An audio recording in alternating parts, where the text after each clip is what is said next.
estamos dando continuidade às entrevistas do projeto de memória do tribunal. E ao que me parece, você pertence à turma, a quinta turma que entrou aqui no Tribunal de Justiça do Distrito Federal. Então nós gostaríamos de iniciar essa conversa indagando de você como foi esse início de carreira. Nós sabemos que você era um funcionário do Tribunal de Contas da União. O que o trouxe para a magistratura? O que o levou a fazer o concurso e abraçar a carreira judiciária? Eu queria, antes de tudo, parabenizar este grupo que está à frente desse projeto Memória. É um projeto pelo qual eu tenho muita simpatia e entusiasmo.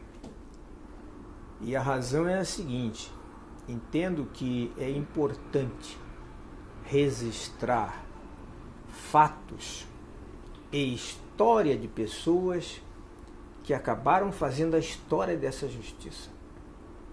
A Justiça do Distrito Federal e a história dessa justiça compõe a história de Brasília. Então é muito importante resgatar estes fatos, esses acontecimentos que servirão de alicerce para futuras gerações meditarem e refletirem sobre o quanto nós batalhamos, o quanto nós fizemos para chegar até aqui e o quanto eles poderão fazer para melhorar mais. Então eu queria preliminarmente parabenizar o grupo. Agora, por que eu vim para a Justiça? Eu sempre tive a ideia de ser magistrado, mas entendia que não podia começar como magistrado. Funcionário, eu fui desde 18 anos. E durante muito tempo me preparei para enfrentar a difícil tarefa de julgar. Ingressei primeiro no Ministério Público. Lá pude experimentar as dificuldades inerentes a esse trabalho que mexe com a natureza humana e, paralelamente, exerci também o magistério jurídico. Isto tudo foi me dando um arcabouço que me permitia enfrentar os concursos com certa tranquilidade. Então, naqueles concursos que fiz, depois de ter me preparado durante alguns anos, eu me senti à vontade e obtive bons resultados. Aqui na Justiça do Distrito Federal, ingressei em setembro de 1974. Na verdade, o concurso começou em 73 para 74.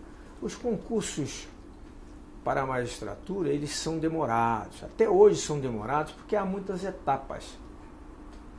Há provas dissertativas, há provas objetivas, provas orais, investigação psicológica, enfim. Nós temos um conjunto de circunstâncias que devem ser vencidas para que o candidato possa ser considerado aprovado. Mas naquela época ainda tinha um outro detalhe. Depois do candidato aprovado, o nome encaminhado para a presidência da República, já que a nomeação era do presidente da República, aí vinha uma longa pesquisa também em torno do seu nome. E naquela época eu me lembro que a nossa pesquisa levou vários meses. Foram vários meses até que fomos nomeados em setembro de 1974. Tomamos posse e aí fomos em seguida exercer a jurisdição nas diversas varas desta justiça, eu comecei na vara de família, depois fui para a vara criminal, vara civil, enfim, todas as varas. Fiquei mais tempo no exercício da presidência do Tribunal do Júri. Eu já conhecia o Tribunal do Júri porque fui promotor do Tribunal do Júri. Funcionei como promotor em provavelmente uns 30 processos. E como defensor em uns menos.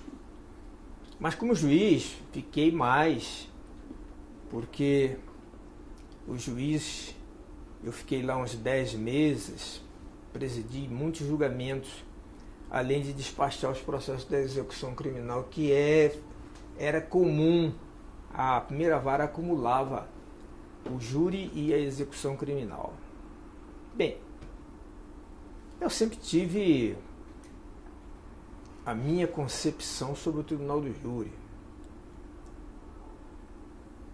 Não é que eu não tenha entusiasmo. Eu entendo que o Tribunal do Júri é importante, deve ser mantido, porque representa o julgamento do cidadão, do seu igual. Mas precisa de aperfeiçoamentos, porque alguns julgamentos nos deixavam perplexos, apesar de a gente explicar com muito cuidado, até com exemplos, os quesitos. O jurado muitas vezes negava a autoria logo no primeiro quesito.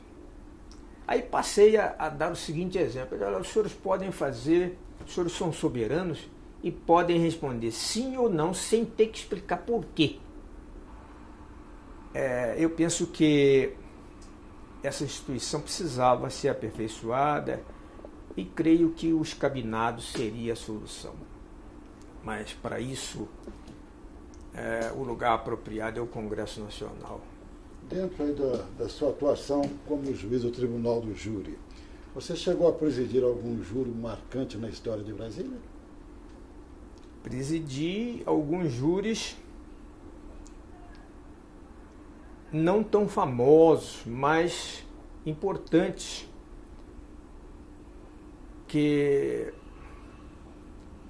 dos quais tenho alguma lembrança. Alguns júris de crimes bastante graves e com uma violência inaudita, réus jovens, 18, 19 anos, que foram condenados por mim a mais de 20. E alguns casos também de aborto. O aborto, apesar de ser crime contra a vida, a sociedade parece entender que, assim como as pessoas de melhor condição financeira nunca enfrentam dificuldade com o aborto, porque procuram clínicas especializadas, com médicos competentes, aquele que não tem dinheiro e que se entrega aos trabalhos de uma enfermeira, entre aspas, esse não deve ser condenado. E por isso eu nunca assinei uma sentença de condenação por aborto. Não lembro assim de nenhum que tenha sido objeto de reportagens especiais, não. Mas processos importantes houve.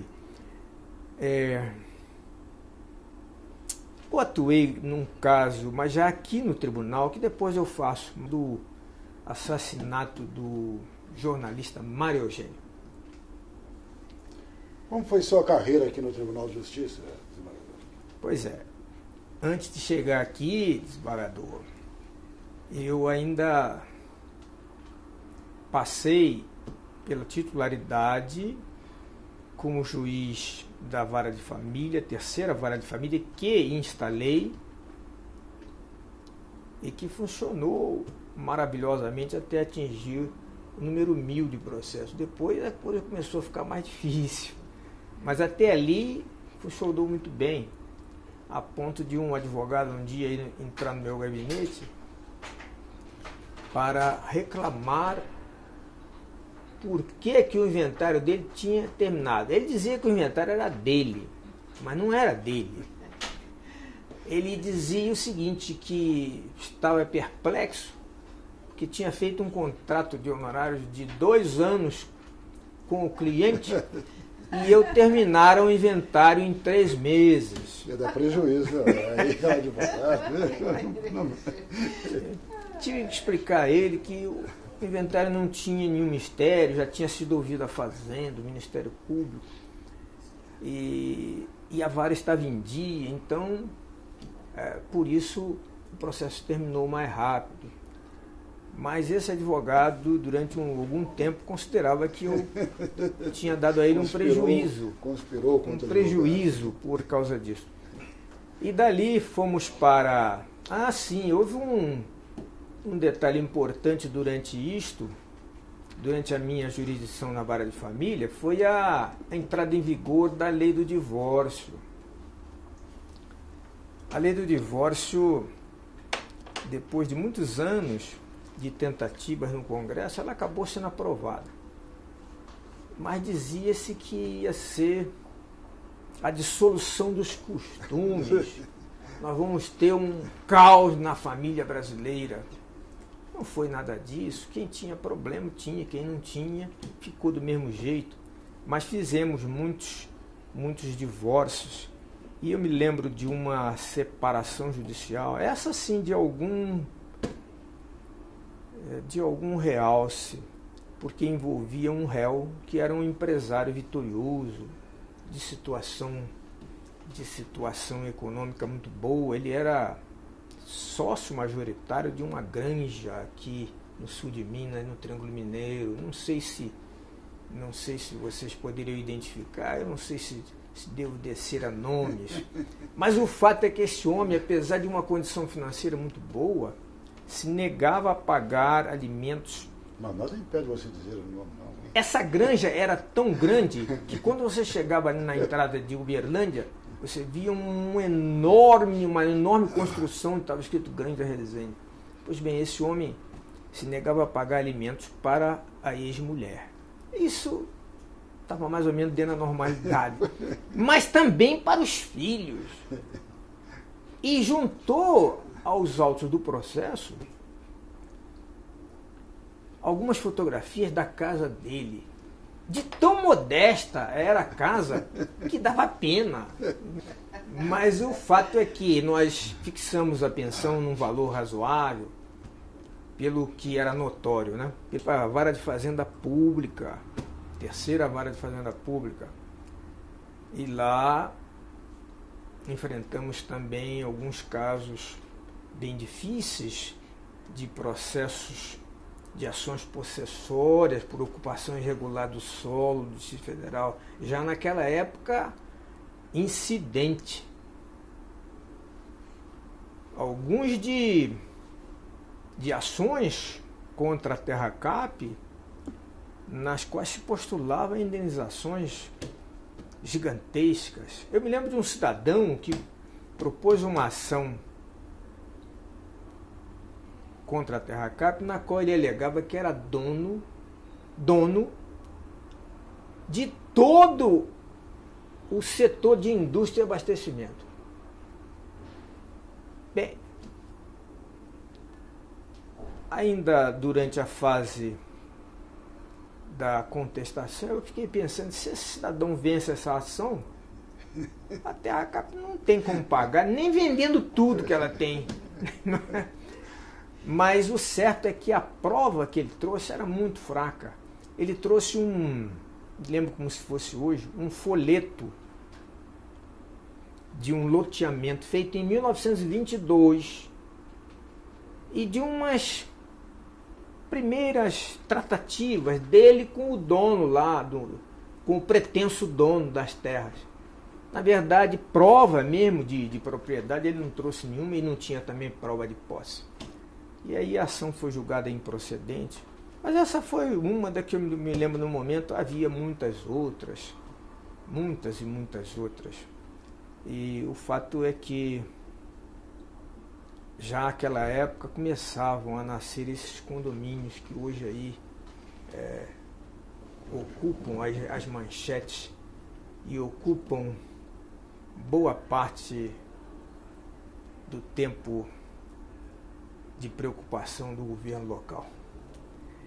Bem, então foi isso, fizemos vara de família, vara fazenda pública, aí de lá eu fui convocado para substituir aqui no tribunal, e no ano de 1987 eu fui o primeiro juiz convocado. E aqui o tempo de convocação foi um tempo difícil. Por que foi difícil? Porque não tínhamos suporte, não tínhamos apoio, não tínhamos assessor, nem sala, gabinete, nada. Nem gabinete. Nada. Eu até...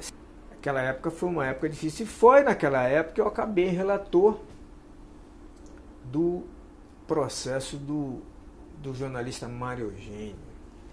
Esse processo de 3 volumes. 23 volumes. E eu achava que ia ter que sacrificar muitos outros processos para cuidar daquele. Mas levei para casa e depois de ler uns 3 volumes, eu verifiquei que fazia parte, como corréu, o secretário de Segurança Pública do Distrito Federal. E a denúncia era de um promotor e não estava ratificada pelo procurador-geral. Isso era necessário, porque havia um secretário no polo passivo. Aí mandei que o processo fosse ao Ministério Público para esse fim, para que ele examinasse, ratificasse, se quisesse. E o procurador-geral era o Dr. Geraldo Geraldo Nunes. Ele estudou o processo e, para minha surpresa, ele pediu o arquivamento. Não ratificou a denúncia, pediu o arquivamento. E eu prontamente aceitei bem, porque não havia nada o que fazer. O Ministério Público pediu o arquivamento, ele que era o dono da ação. Eu aceitei e o processo que chegou nas minhas mãos de carrinho, porque ele tinha 23 volumes, foi embora muito mais cedo do que eu esperava. Eu fiquei como substituto mais ou menos um ano. Depois fui nomeado desembargador titular e tomei posse na primeira turma criminal, que era onde tinha vaga. Lá também fiquei algum tempo, exerci a presidência da Câmara, e de lá depois fui para a vice-presidência do tribunal. Acho que em 94, 95, por aí. Na vice-presidência, eu tive a oportunidade de, pela primeira vez, porque tudo na vida a gente tem que ter oportunidade. Se não tiver oportunidade, não faz.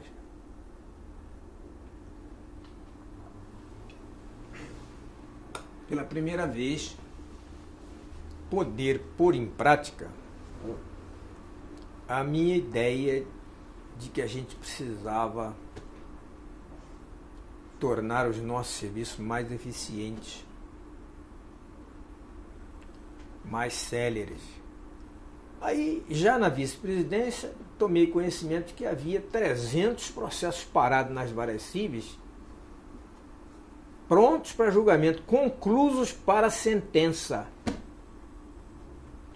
Aí tínhamos um concurso recém-terminado, juízes substitutos nomeados. Eu digo, não, antes de vocês começarem,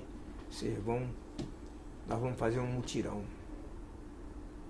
Convoquei esse pessoal e dei 30 processos para cada um. Todos os 300 foram distribuídos e foram sentenciados. Primeiro estabelecemos um prazo de 30 dias, não foi suficiente, prorroguei mais 30. E alguns terminaram, outros demoraram um pouco mais, mas todos os processos foram sentenciados. apesar de alguns substitutos teriam algumas dificuldades, até porque estavam começando, né? E outros porque encontravam no titular uma certa má vontade. Me lembro de um substituto que veio me dizer: doutor, eu fiz a sentença, mas o titular pegou, leu, disse: mas isso está muito ruim. Essa sentençazinha que você deu não está boa, não. E o rapaz chegou para mim e disse: olha, eu estou constrangido porque não sei o que faço agora. Será que eu tenho que mudar a sentença? Eu falei para ele assim: não, você não vai trocar sentença nenhuma. Você é juiz substituto, mas lá as suas sentenças não estão submetidas ao juiz titular, não. As suas sentenças serão submetidas ao tribunal se houver recurso. Fora daí não estão submetidas a mais ninguém. Então a sentença que você deu, você pode dizer para ele que você mantém. Ou então passa o processo para ele, que não é o titular. Não, mas ele nunca. O fato é que conseguimos amenizar aquele atraso. Porque vocês sabem que a única crítica, eu diria a única crítica séria que se faz ao Poder Judiciário é de morosidade. Essa é uma crítica que a gente não consegue responder. E eu tenho lutado muito com as minhas poucas possibilidades para dar eficiência e para dar agilidade e para dar transparência aqui através da ouvidoria. Porque essa crítica, ela um dia vai ser vencida. A nossa justiça já é uma das melhores do Brasil, mas ainda precisa ser melhor. Precisa ser mais rápida, porque quando o jurisdicionado, o cidadão, vê no mundo de hoje as coisas acontecerem com muita rapidez, e é verdade, você hoje chega ali no computador, você clica, entra na internet e sabe o que está acontecendo na Europa, no Japão, o que aconteceu ontem nos Estados Unidos. Agora, como é que ele vai compreender que só o processo dele tem que levar 3, 4 anos, 6 meses para ser despachado? Isso realmente não faz sentido. Então, eu acho que a gente tem que investir muito nessa área de agilidade, de eficiência. Nós não somos empresa. Se fôssemos, ela é muito preocupada com eficiência. Eu fiz uma palestra uma vez na Bahia, Salvador, numa empresa particular, que me convidou. Era final de ano. Eu testemunhei o seguinte: a empresa dava prêmios a diversos empregados. Os que ganhavam prêmio era porque tinham sido muito eficientes. Todo mundo ganhava prêmio porque vendeu muito, outro porque fez isso. É eficiência em primeiro lugar. Porque ele sabe que se não for eficiente, ele perde o cliente para o concorrente. Então, eles trabalham em cima da ideia de ser eficiente. Essa ideia de ser eficiente tem que ser metida na cabeça do servidor, do magistrado, de todo mundo. A ideia de que é necessário ser eficiente. Bem, então foi assim que nós acabamos chegando à presidência do tribunal, e aí eu anunciei aos colegas que eu tinha esse sonho. Repeti isso muitas vezes em alguns discursos. Havia um grande político norte-americano, político e pastor, que começava alguns discursos dizendo assim: I have a dream. E o sonho dele era a igualdade entre brancos e negros nos Estados Unidos. E o meu sonho era esse, era de dar agilidade aos nossos processos. E todos nós deveríamos ter um sonho, você não acha? É verdade. É verdade. Essa preocupação de todo desembargador, pessoa. O nosso companheiro Rio acertou em cima da mosca. Eu costumo dizer o seguinte: tudo na vida começa com um sonho. Se você vai fazer um jardim, como é que começa? É comprando uma pá, comprando ferramenta, comprando algumas sementes? Não. Começa com o sonho de embelezar a sua casa. Então, você tem primeiro esse sonho, essa vontade. E aí você compra as coisas, você começa a trabalhar e um dia você tem lá o seu belo jardim. Então é preciso que as pessoas tenham um sonho. Sonhar é muito bom e não custa nada. Sonhar não custa nada. E então eu falei várias vezes que o nosso sonho, nós sabíamos das dificuldades que enfrentaríamos, porque há muitas leis obsoletas, ultrapassadas, que nós temos que aplicar. As leis processuais no civil, no crime, são leis criadas para outra realidade. Algumas criadas há mais de 100 anos e que só foram sofrendo pequenos remendos. Nada de estrutural foi feito nessa área, apesar de a mudança ter sido fantástica. Quem nasceu, por exemplo, em 1900 e se viver até hoje, deve estar realmente... fora de órbita, né? Deve estar muito confuso, porque ele terá visto acontecer o seguinte: a criação de telefone, geladeira, televisão, computador, avião a jato, 2 guerras mundiais. Isso tudo aconteceu e mudou o mundo fantasticamente. Agora, então, por que nós vamos aplicar uma lei que foi feita para aquela realidade? E nós temos aí, não precisa muito esforço, não, a gente dá exemplo disso. Essas citações intermináveis, não é? Essas audiências, aquela burocracia toda que emperra o processo, um sem número de recursos que dificultam muito a entrega da prestação jurisdicional. Isso tudo precisa mudar. Estou me lembrando agora aqui que eu fui aos Estados Unidos com um grupo de juízes para buscar exemplos de juizados, que a ideia nossa era em cima do juizado. E lá visitei alguns juizados para pequenas causas. Mas, numa daquelas reuniões, estava presente um juiz que atuava em vara de fazenda, equivalente à nossa vara de fazenda.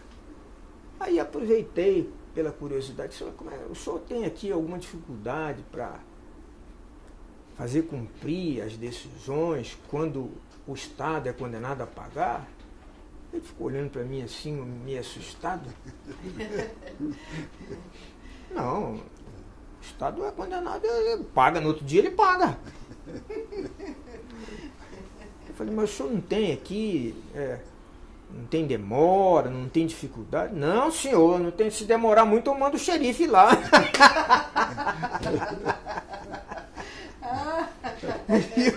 Que bela solução. Vamos mandar o xerife. Então, eu fiquei pensando: poxa, como é diferente.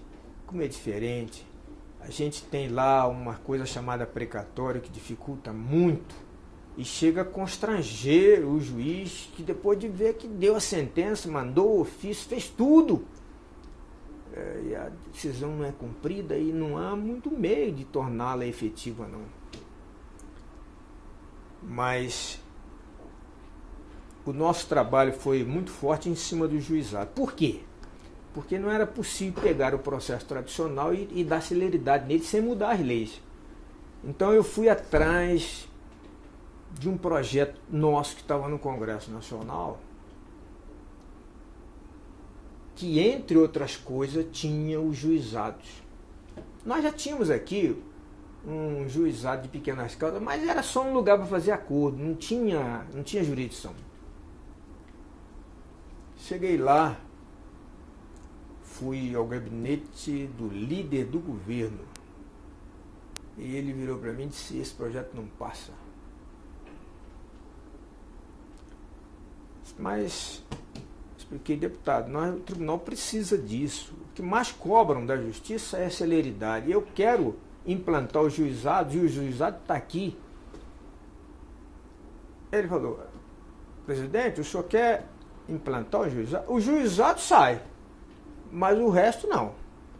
Eu falei, então, o senhor me dá o projeto que eu tiro o resto e eu fico com o juizado. Eram 60 juizados. Ele disse, não, isso aí passa. Fiz a alteração rapidinho, foi aprovado na Câmara, foi para o Senado. Chegou lá no Senado, fui ao gabinete do então presidente ACM e falei com ele da nossa urgência, porque a presidência é só de 2 anos, eu ainda tinha que conseguir a lei, depois de implantar. Ele virou para mim e disse assim, olha, o senhor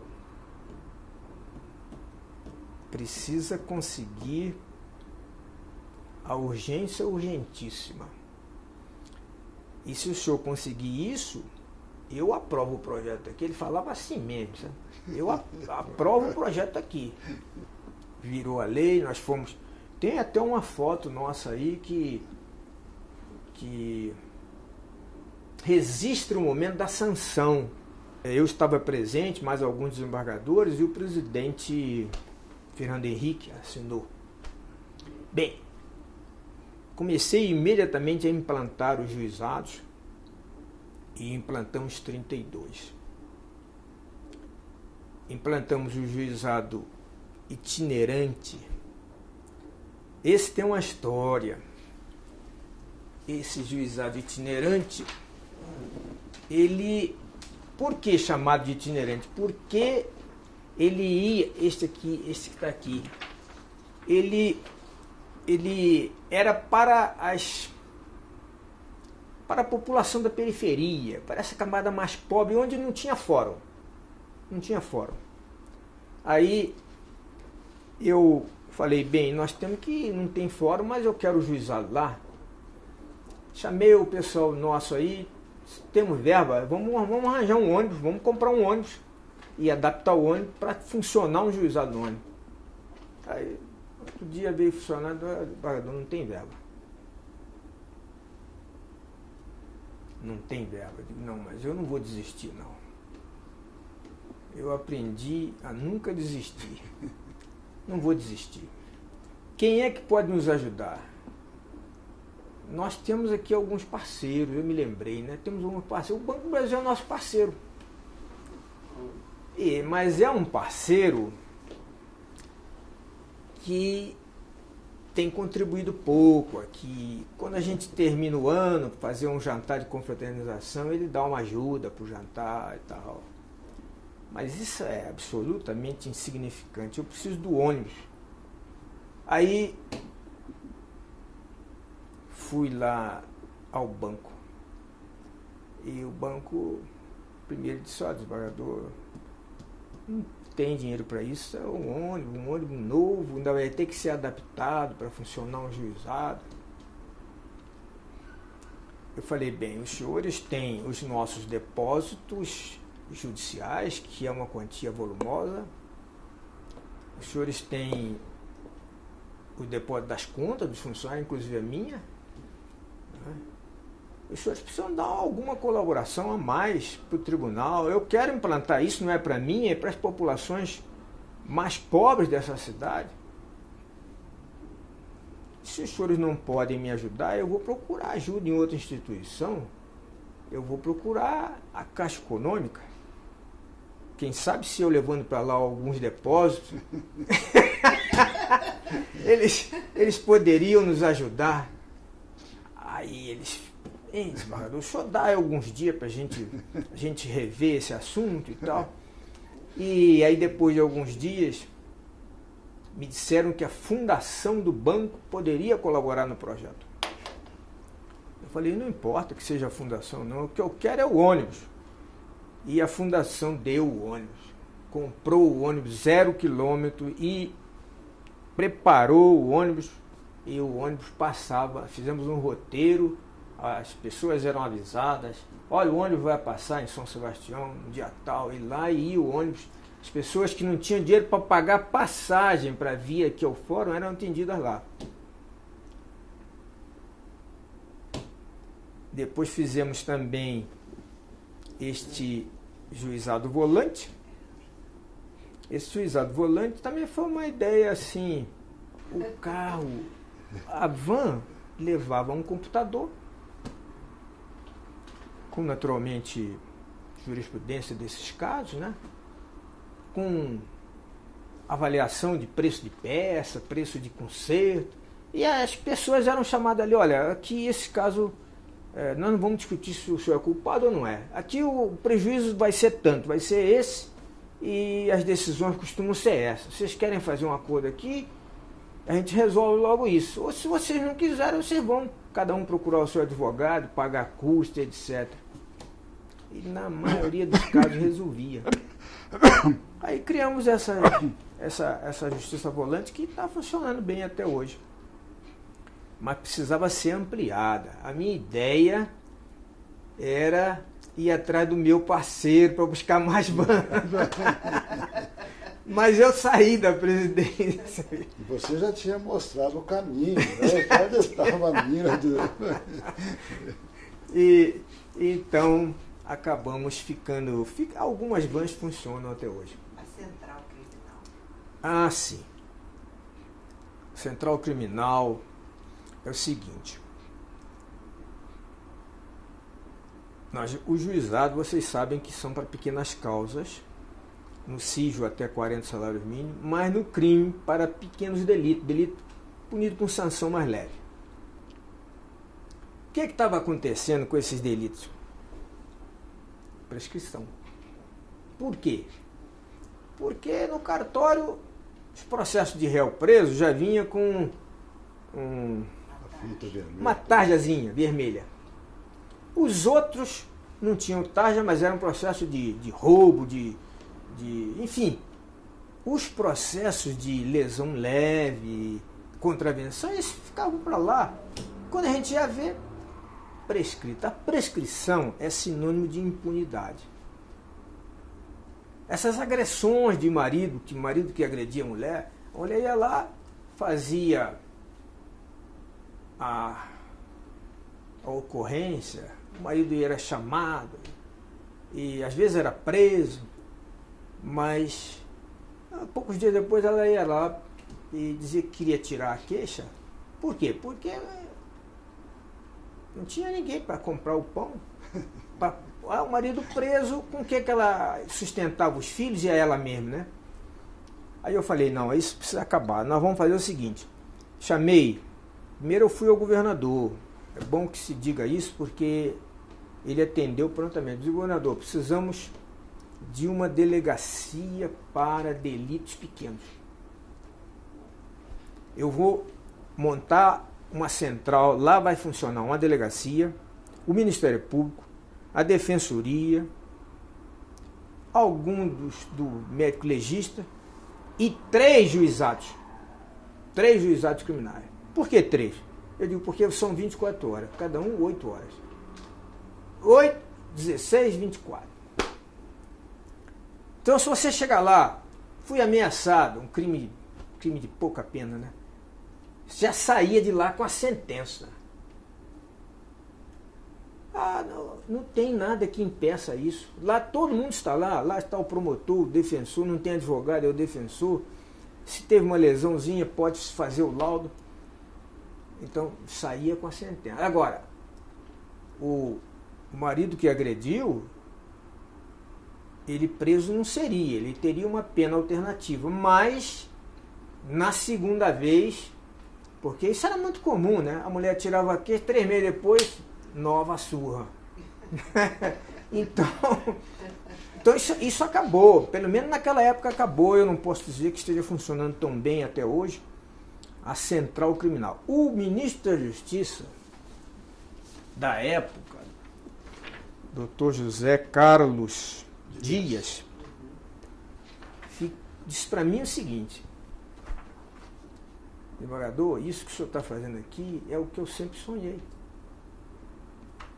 Eu nunca pude realizar isso que o senhor está fazendo na Justiça do Distrito Federal. Porque a pior coisa para a justiça é o delinquente saber que vai ficar impune. Se ele tiver certeza que ele vai ser condenado, ainda que seja uma prestação de serviço, ele hesita. Mas se ele tiver certeza que não vai sofrer nada, ele vai cometer outros delitos cada vez mais graves. Então fizemos essa central criminal e eu creio que está funcionando bem até hoje. Eu não tenho podido acompanhar porque estou cuidando da ouvidoria. Os juizados foram, e eu acho que continuam sendo,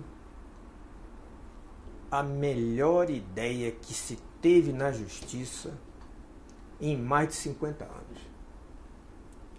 Porque, embora destinados a pequenas causas, puderam dar uma prestação jurisdicional efetiva e rápida. Eu fui a um juizado no Gama e nesse dia me calou profundamente o que eu pude lá observar. Um cidadão muito pobre tinha comprado um rádio, um radinho, e quando chegou em casa o rádio não funcionou. Ele voltou na loja e falou: olha, o senhor me mostrou aqui o rádio funcionando, mas eu levei o rádio para casa, o rádio não funcionou, eu quero meu dinheiro de volta, ou então só troca o rádio. E o vendedor falou para ele: não, dinheiro de volta a gente não dá, e trocar eu não posso, porque o rádio estava bom, o senhor levou para casa, o senhor estragou o rádio. O senhor estragou o rádio. E aí ele foi ao juizado. Eu estava lá por acaso, estava sempre olhando os juizados, e de lá do juizado telefonaram para o gerente da loja. Disse: olha, os senhores se negaram aí a trocar o rádio, mas existe o Código de Defesa do Consumidor, que tem um prazo de troca que não está vencido, porque isso tem 3 dias. Então, se os senhores não querem trocar, nós vamos iniciar o processo aqui, o procedimento, e o senhor vai ser chamado para comparecer aqui. De lá mesmo o gerente disse: não, ele pode vir aqui que eu vou trocar. Aí esse homem, que era um homem assim, muito pobre, talvez não soubesse nem ler direito, ele falou na minha frente e na frente de todo mundo: agora tem justiça no Brasil. Você vê, o rádio dele parece que tinha custado menos de R$100. Agora tem justiça no Brasil. Quer dizer, tudo por quê? Porque funcionou rápido. Se aquilo se abrisse um processo, fosse levar 1 ano, 2 anos, ele ia dizer. O que acontecia e o que ainda acontece até hoje é que a sociedade perdeu a confiança que tinha na justiça. Por que perdeu? Porque a decisão é muito demorada e a pessoa diz: bem, não adianta ir para a justiça, é melhor a gente fazer um acordo. Alguns dizem: é melhor fazer justiça. Todo mundo sabe, ou deve saber, que fazer justiça com as próprias mãos é crime. Mas a outra alternativa é renunciar ao direito.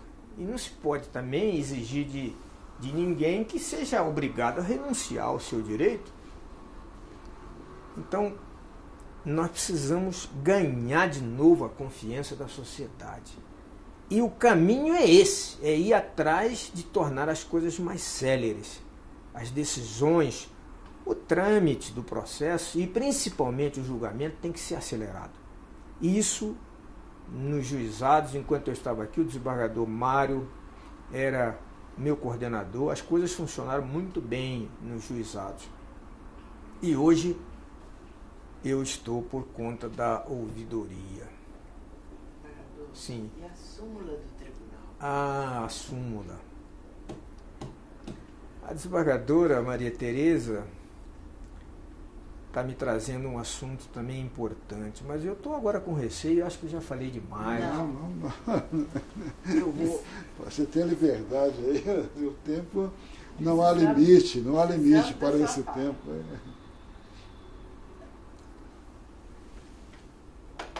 Porque tem duas coisas importantes.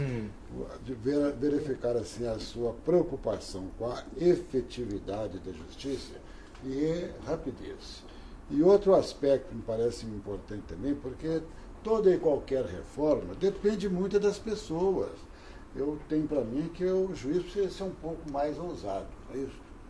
E ele tem muitas vezes assim, meios de realizar a justiça, muitas vezes deixando até de aplicar a lei, não porque a lei está desatualizada e aplicando alguns princípios gerais que estão previstos aí tanto no Código Civil como até na Constituição Federal.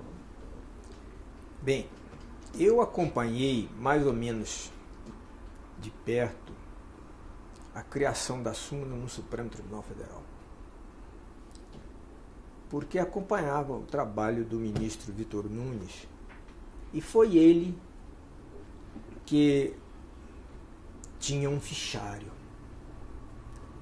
E aí, durante o julgamento, ele pedia uma parte e dizia: olha, ministro, eu estou verificando aqui que no dia tal nós julgamos um recurso tal e Vossa Excelência votou nesse sentido.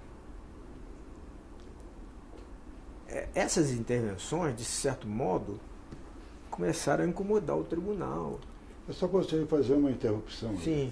É de se lembrar que naquela época ainda não tinha um computador. Não havia computador, não. Era apenas as anotações. Não havia computador. Eu mesmo, quando cheguei aqui no tribunal, eu usava o meu fichário. Meu fichário de jurisprudência. O certo é que os ministros disseram: bem, se esse fichário é tão bom, que serve a Vossa Excelência, devia servir ao tribunal. Ele disse: bem, nós podemos fazer o seguinte, pegar os julgados que são tranquilos, porque se repetem no mesmo sentido, e transformar numa súmula. Foi assim a ideia da súmula lá. E eu digo: bem, a mesma ideia que funcionou lá para acelerar o julgamento e para dar uniformidade à jurisprudência, também pode funcionar aqui. E insisti na criação da súmula, fizemos a resolução e depois esses enunciados serviram para esses dois objetivos, para acelerar alguns julgamentos de casos repetitivos, para dar uniformidade, porque eu entendo e sempre anunciei isso, que o julgador ele não pode julgar contra a súmula. O desembargador não pode, a súmula é do tribunal. O juiz ainda lá que queira ser teimoso, não é?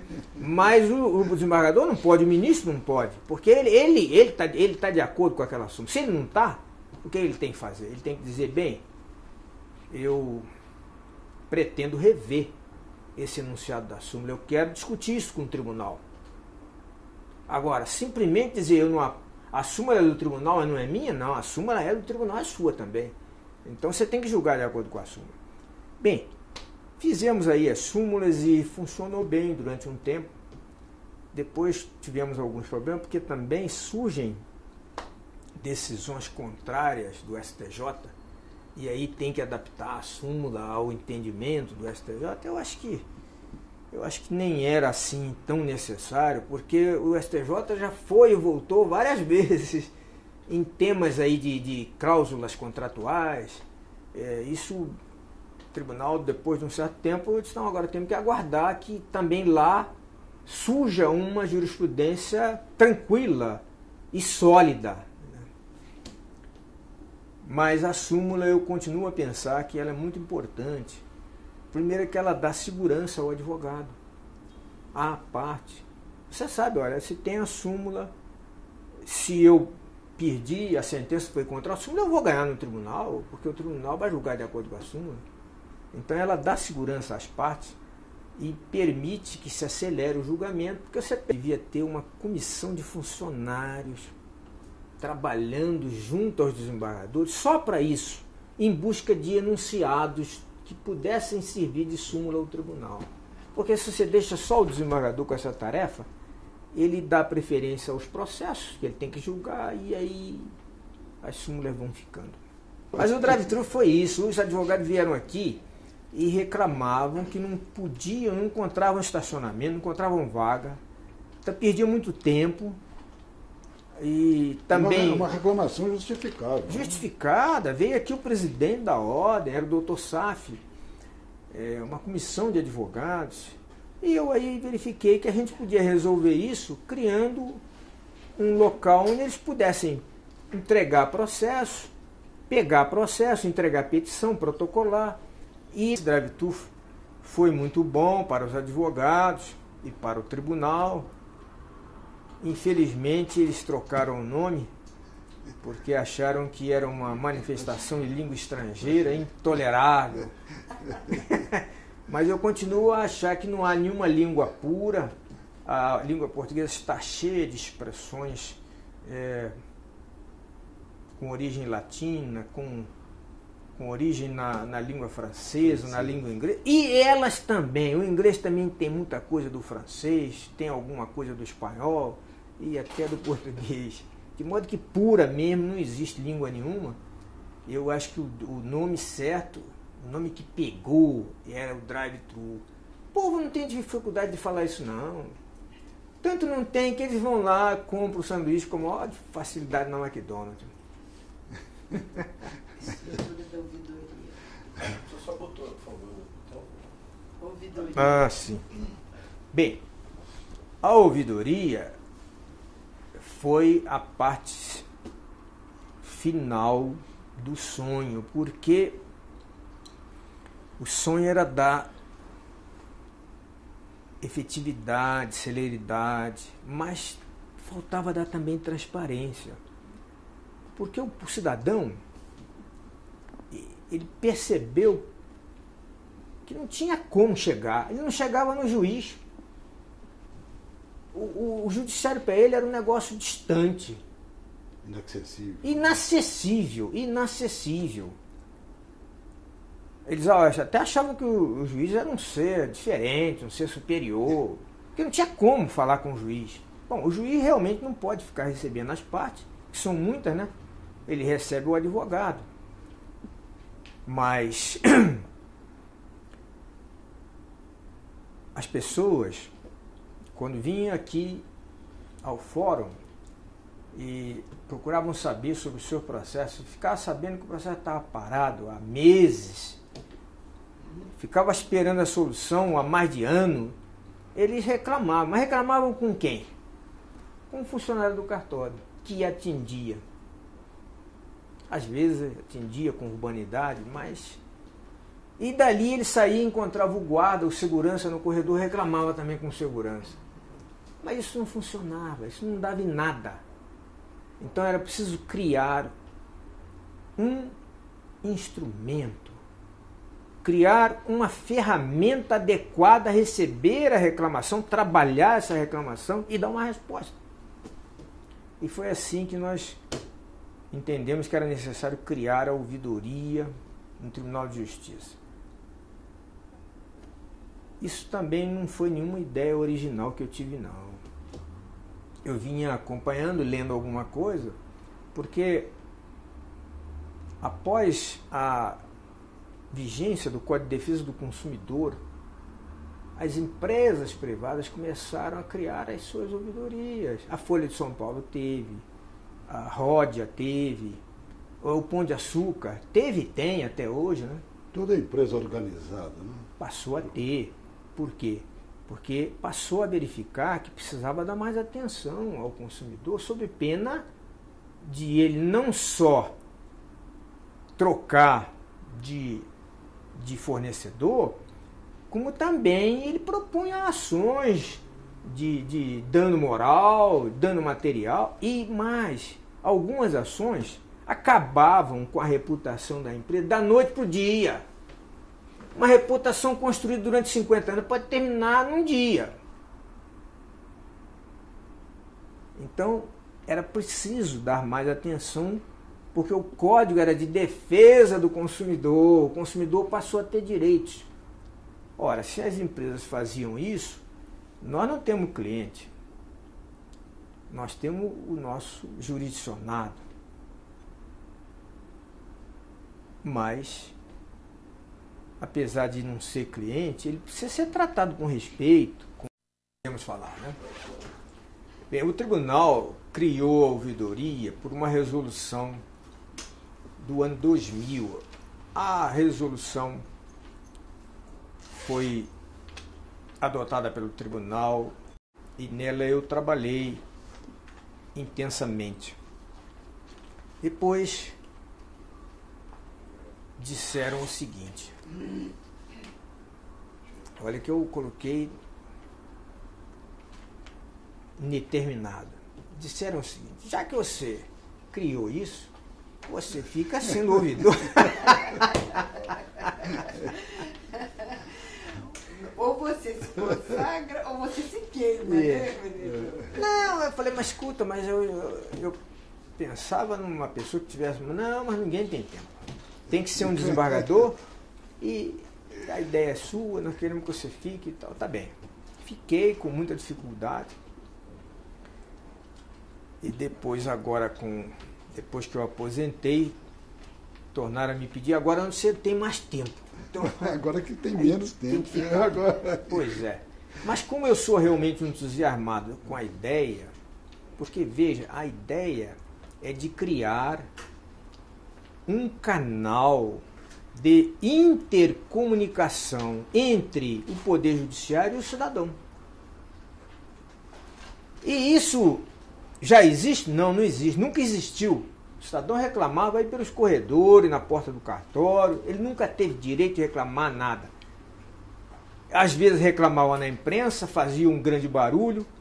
Se a reclamação fosse injusta, aí a instituição já estava enxovalhada.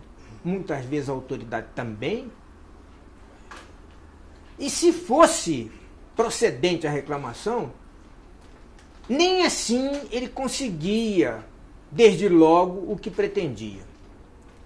Na ouvidoria, feita a reclamação, a gente tem um esquema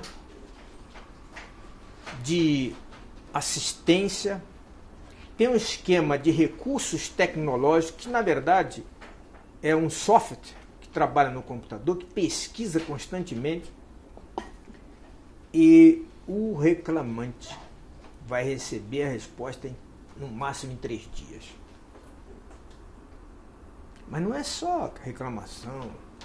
Muitas vezes vem sugestões de melhoria do serviço. Quem é que pode dar uma sugestão? Quem usa o serviço ou os nossos funcionários.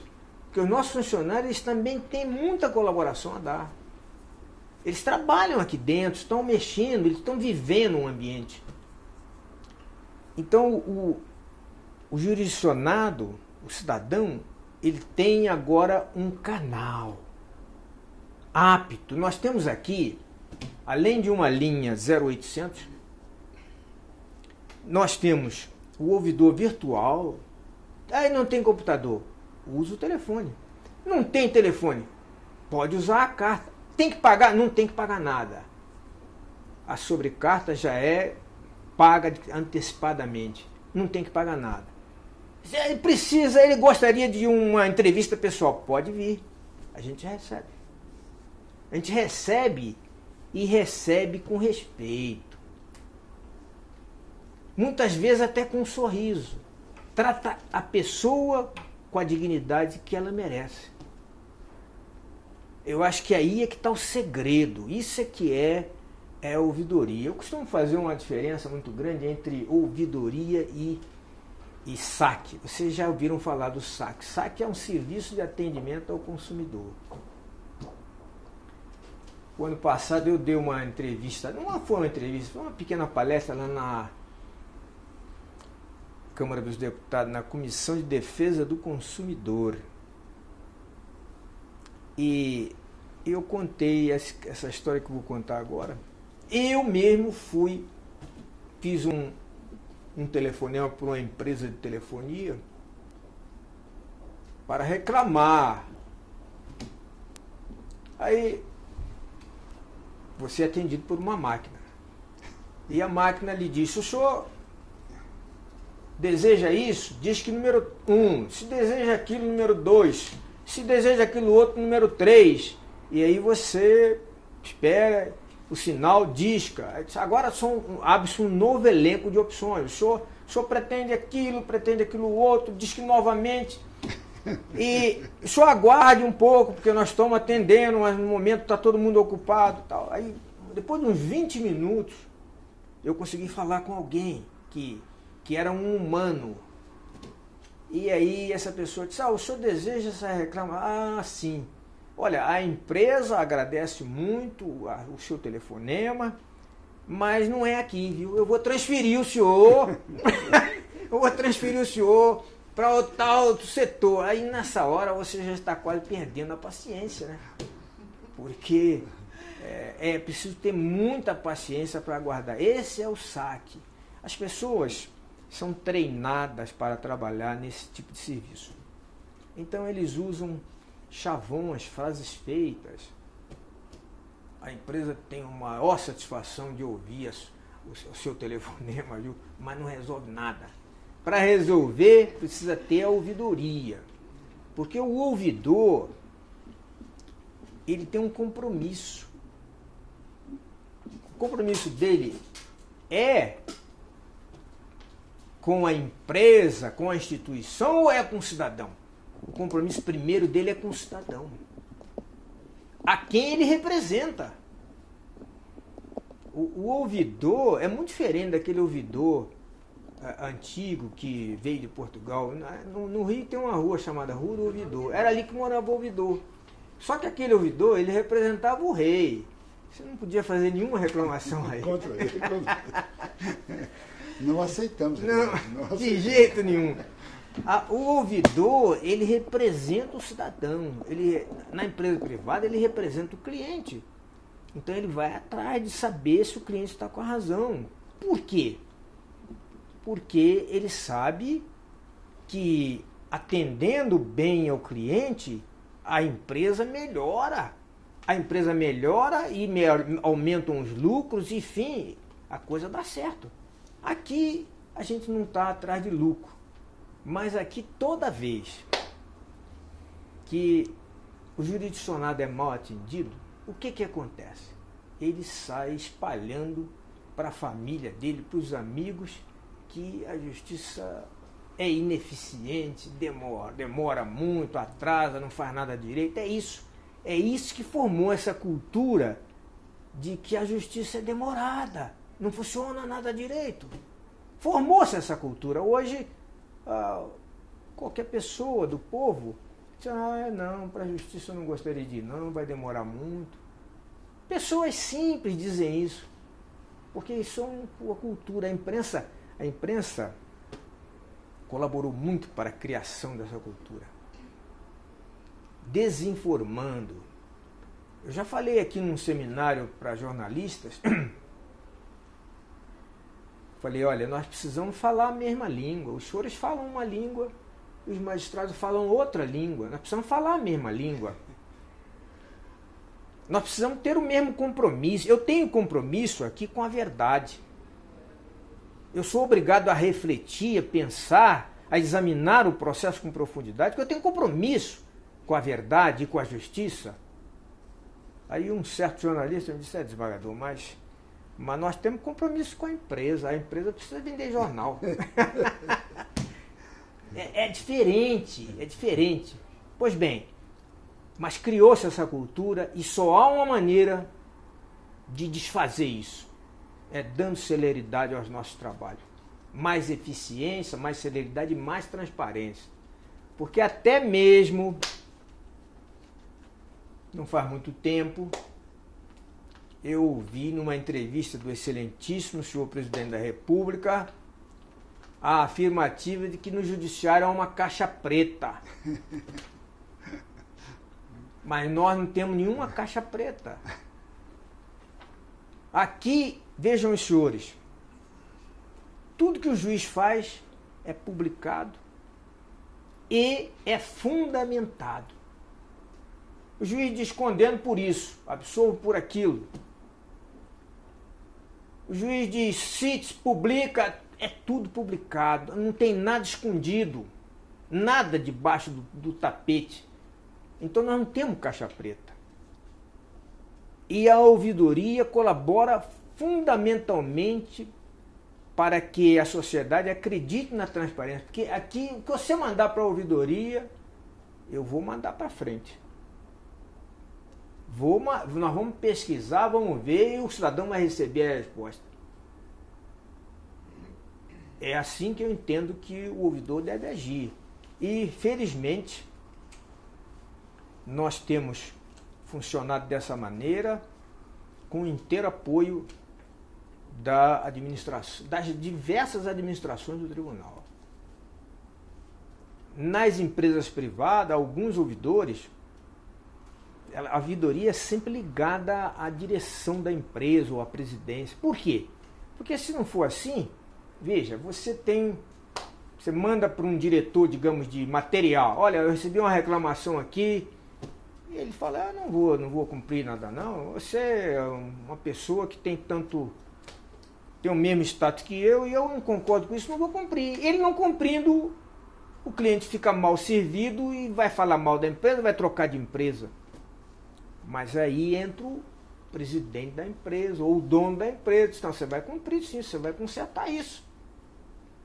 E aqui nunca foi necessário, mas se for necessário, eu falo para o presidente, está na hora agora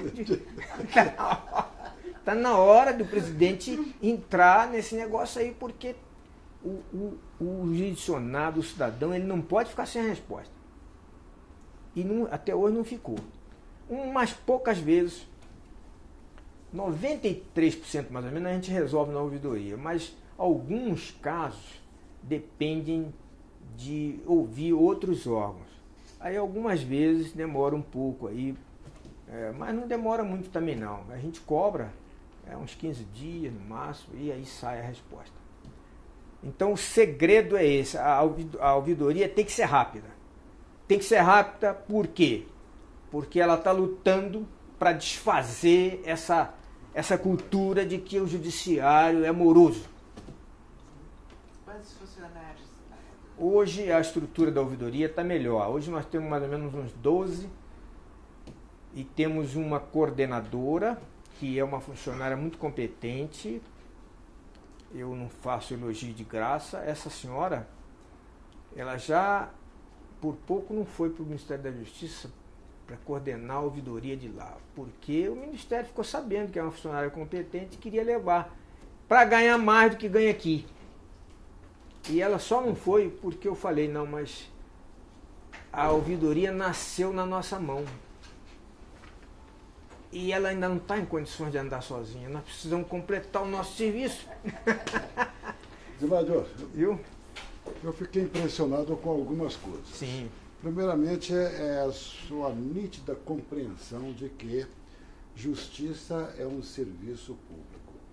E por isso mesmo é um direito do cidadão, do jurisdicionado, saber como ele vai ser atendido e, se não foi bem atendido, se tem alguma reclamação, ele tenha um órgão a quem reclamar.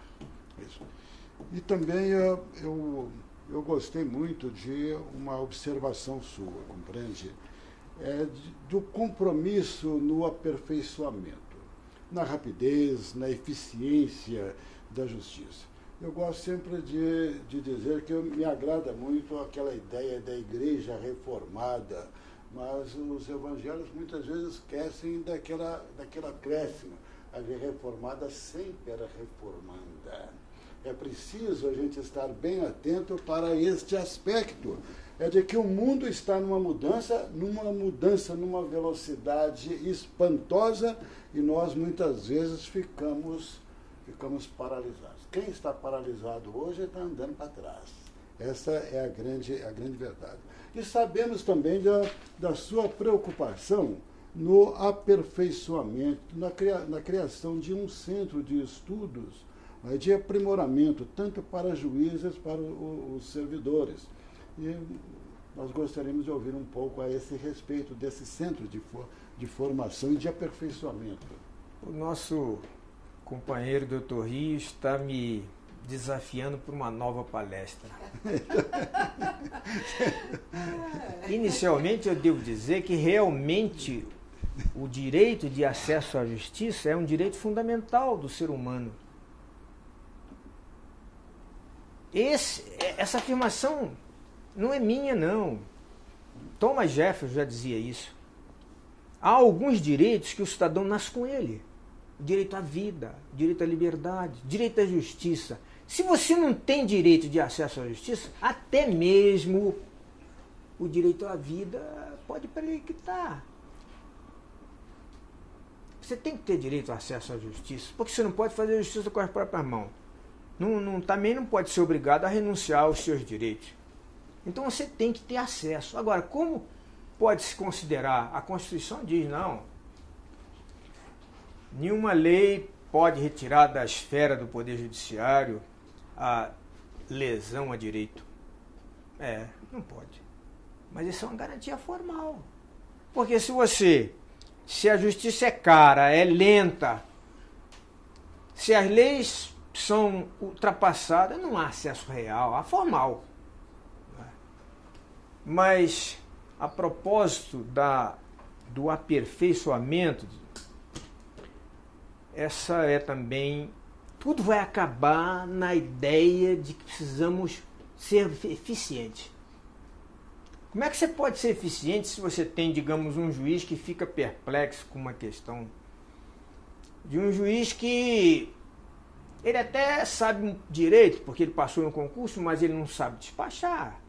Ele demora muito para despachar, ele pega um porquê. Falta um aperfeiçoamento. Os juízes precisam ter um curso. Depois que passar no concurso, tem que fazer um curso. Agora, precisamos ter um centro de formação e de aperfeiçoamento para dar esse curso. Não basta dar 1 ou 2 palestras, porque isso não vai funcionar. Tem que ser... E também esse juiz, durante a fase de vitaliciamento, ele precisa ser acompanhado. Acompanhado, digo, em relação aos funcionários. Os funcionários precisam fazer cursos. Até mesmo, eu acho que este centro poderia dar um curso de administração da justiça. Porque acontece uma coisa. Eu fiquei como juiz 32 anos. Um belo dia, fui eleito presidente do tribunal.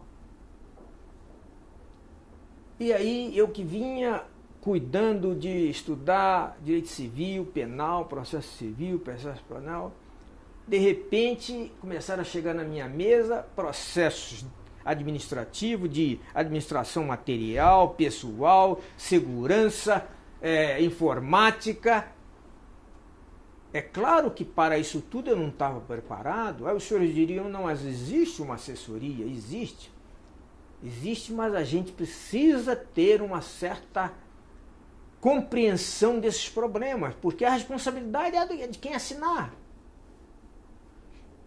Então, até mesmo isso podia ser feito. Podia se fazer aqui um curso, os desembargadores que estão mais próximos de chegarem aos órgãos da direção, fariam um curso de aprendizado de umas boas noções de administração financeira, administração orçamentária, administração, enfim, de todos esses ângulos. E podiam convidar de outros tribunais, certamente viriam.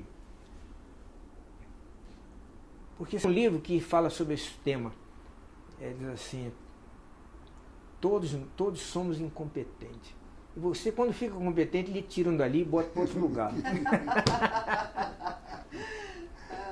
De modo que esses cursos de formação, de aperfeiçoamento, para isso nós elaboramos um projeto que criava um centro de formação, aperfeiçoamento para juízes e para servidores. Ainda o ano passado, falei com o presidente Lécio Rezende, preciso estar se atualizando. Basta considerar que quase todo dia tem lei nova aí. Mexem aqui, mexem ali, criam isso, criam aquilo. E se o magistrado não estiver se aperfeiçoando, se atualizando, ele fica em grande dificuldade. E aí o processo fica na mesa, da mesa vai para o armário e o jurisdicionado fica esperando. E ele começa a dizer para os amigos, a justiça realmente não dá, eu podia ter feito um acordo. Né? Veja, qual é o grande segredo do juizado? É o acordo. Você tem os conciliadores, fazem um acordo, resolvem por acordo, e com isso ganha-se uma velocidade imensa. Agora,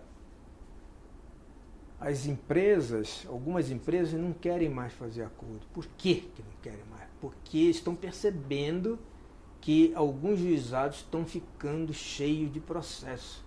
Aí, então não vai ser rápido. Não vai ser rápido, ele não quer acordo. Porque tudo que demora é bom para o réu. Especialmente para quem tem que pagar. Se vai demorar um ano, então não vou fazer acordo. Esperar um ano. Sempre estão interessados na procrastinação da decisão. E eu tenho muito receio que os juizados acabem ficando com uma pauta de processo insuportável. Porque se fizer isso, vai se matar a galinha dos ovos de ouro. Bom, pessoal, eu acho que já falei o suficiente. Eu tenho realmente muito entusiasmo com a ouvidoria, porque acho que a ouvidoria é um órgão que cuida da imagem da justiça, da nossa justiça. Ela, para isso, usa o próprio administrado, o próprio cidadão. O cidadão diz, olha, esse computador está ali naquele canto, ali o funcionário não trabalha desse, se botasse aqui seria muito melhor, e você verifica que ele tem razão.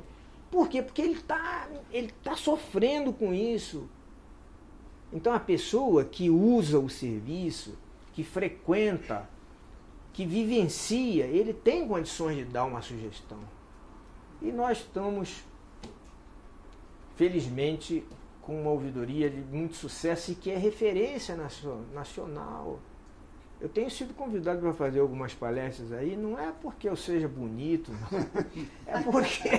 É porque a ouvidoria trabalha bem. E eles não me trazem tudo, eles me trazem pelo contrário, eles só me trazem os pepinos. O resto eles fazem lá, resolvem lá com muita facilidade. Eu sou entusiasmado, penso que isso é a solução para que a gente tenha pessoas satisfeitas com a justiça e pessoas que se considerem cidadão. Porque se você trata o cidadão mal, ele não se sente cidadão. Aqui no Brasil, já numa certa época, o Riz vai lembrar disso, somos mais velhos. As pessoas achavam que para ensinar cidadania era só dar aula de moral e cívica. Mas não é isso. Não é isso. Você tem que tratar o cidadão como cidadão. E aí nós teremos progredido e o país vai melhorar, a justiça vai melhorar e no futuro nós teremos do que nos orgulhar. Muito obrigado, viu? Nós é que agradecemos, hein? E foi muito proveitosa a sua entrevista. Que bela entrevista. Quanta coisa boa aprendemos, quanta coisa que aconteceu e que nós gostamos de relembrar. Muito obrigada. Já